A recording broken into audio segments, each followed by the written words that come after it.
খ্রিস্ট ধর্মের অন্যতম ধর্মীয় উৎসব ইস্টার সানডে উপলক্ষে চট্টগ্রামের পাথরঘাটা গির্জায় চলছে বিশেষ প্রার্থনা। এ নিয়ে আরও জানাতে যুক্ত হচ্ছেন শোয়েব রহমান। শোয়েব, ইস্টার সানডে উপলক্ষে চট্টগ্রামে এখন কি আনুষ্ঠানিকতা চলছে জানাবেন?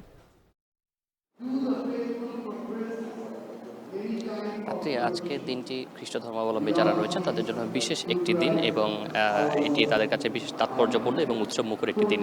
এবং সেই দিনের আজকের রাতের এই অংশটাতে মূলত প্রার্থনা চলছে। আমরা যেই পাথরঘাটা গির্জা রয়েছে সেখানে রাত ৯টা থেকে বিশেষ প্রার্থনা শুরু হয়েছে এবং এখনও কিন্তু সেই প্রার্থনাই চলছে। এবং এই প্রার্থনা শেষ হওয়ার পরে রাত 11:30টায় আরও একটি প্রার্থনা হওয়ার কথা রয়েছে। এবং এভাবেই কিন্তু প্রার্থনার মধ্য দিয়ে গির্জার যে ধর্মীয় আনুষ্ঠানিকতা সেগুলো এই মুহূর্তে সম্পন্ন হচ্ছে। এবং আপনি জেনে থাকবেন যে এই দিনটি কিন্তু বিশেষ তাৎপর্যপূর্ণ খ্রিস্ট ধর্মাবলম্বী যারা রয়েছেন তাদের কাছে, এবং তাদের বিশ্বাস যে এই দিনটিতে যীশু খ্রিস্ট পুনরুত্থিত হয়েছিলেন বা পুনর্জীবন লাভ করেছিলেন। এবং খ্রিস্ট ধর্মীয় যারা অনুসারী রয়েছেন তারাও কিন্তু মনে প্রাণে বিশ্বাস করেন যে তাদেরকেও একদিন পুনরুত্থান হতে হবে এবং যীশু খ্রিস্টের সাথে তাদের সাক্ষাৎ হবে। এবং দীর্ঘ 40 দিন রোজা বা উপবাস রাখার পরে আজকে তারা তাদের এই ইস্টার সানডে উৎসবটি তারা পালন করছেন।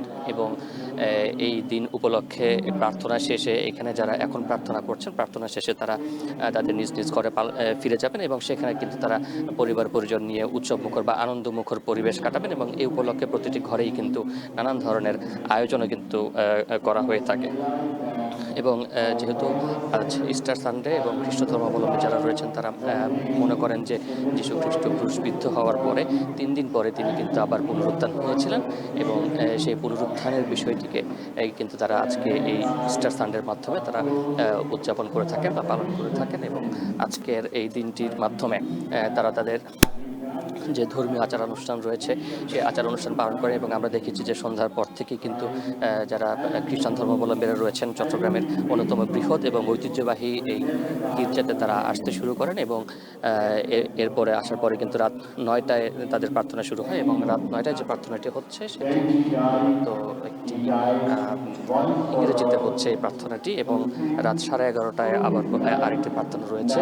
সেই প্রার্থনাটি মূলত বাংলায় হবে সেই প্রার্থনাটি, অর্থাৎ যারা ইংরেজিতে প্রার্থনা করেন তারা এখন এসেছেন এবং রাত 11:30টায় কিন্তু তাদের যে বাংলায় যে প্রার্থনাটি রয়েছে সেই প্রার্থনাটি কিন্তু শুরু হবে। এখনও প্রার্থনা চলছে। আমরা দেখেছি যে যারা খ্রিস্ট ধর্মাবলম্বী যারা রয়েছেন তারা সেই প্রার্থনায় অংশ নিচ্ছেন। এবং রাত 11টার পরে কিন্তু আরও একটি প্রার্থনা রয়েছে, সেই প্রার্থনাতেও কিন্তু আরও বিপুল সংখ্যক মানুষের উপস্থিত থাকবে। এবং সব কিছু মিলে ধর্মীয় ভাবগাম্ভীর্যের মধ্য দিয়ে খ্রিস্ট ধর্মাবলম্বীদের যে অন্যতম প্রধান ধর্মীয় উৎসব ইস্টার সানডে সেটি কিন্তু পালিত হচ্ছে রাত্রি। ইস্টার সানডে উপলক্ষে চট্টগ্রামের পাথরঘাটার গির্জায় চলছে বিশেষ প্রার্থনা। এ নিয়ে বিস্তারিত জানাতে আমাদের সঙ্গে যুক্ত ছিলেন শোয়েব রহমান।